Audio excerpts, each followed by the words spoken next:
أعوذ بالله من الشيطان الرجيم. بسم الله الرحمن الرحيم. لقد كان لسبأ في مسكنهم آية جنتان عن يمين وشمال كلوا من رزق ربكم واشكروا له بلدة طيبة ورب غفور. صدق اللہ العظیم.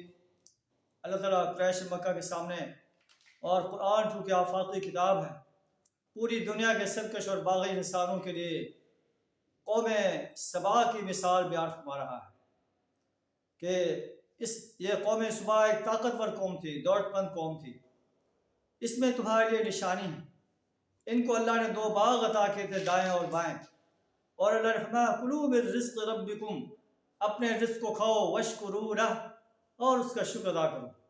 بلدۃ طیبۃ ورب غفور، ملک ہے عمدہ پاکیزہ اور پروردگار ہے بخشنے والا. لیکن انہوں نے اعراض کیا، اللہ کے احکامات سے اعراض کیا.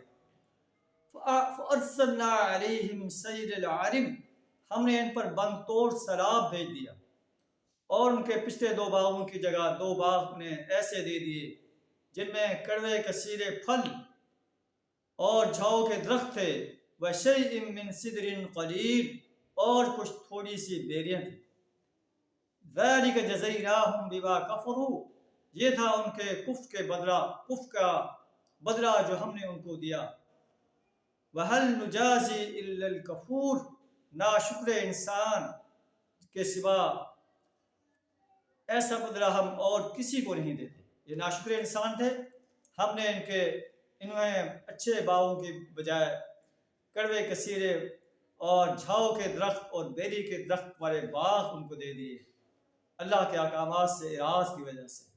اور انہیں مزقناہم کل ممزق، ہم نے انہیں منتشر کر دیا اس لیے کہ انہوں نے اپنے اوپر ظلم کیا، اللہ کے احکامات سے اعراض کیا.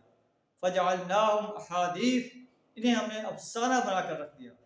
قریش مکہ کو یہ واقعہ سنا کر اور دنیا کے تمام باغی اور سرکش انسانوں کو یہ واقعہ سنا کر وارننگ دی گئی ہے، اگر تم بھی قوم سبا کا سا طرز عمل اختیار کرو گے تو تمہیں بھی دنیا میں بھی اللہ کے عذاب کا سامنا کرنا پڑے گا، اور آخرت میں جہنم کا عذاب تمہارے لیے تیار ہے.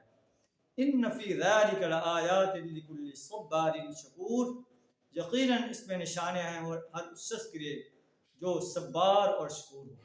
اللہ تعالیٰ ہمیں ان نشانیوں سے، ان باتوں سے، ان واقعات سے سبق حاصل کرنے کی توفیق عطا فرمائے. وآخر دعوانا الحمد للہ رب العالمین.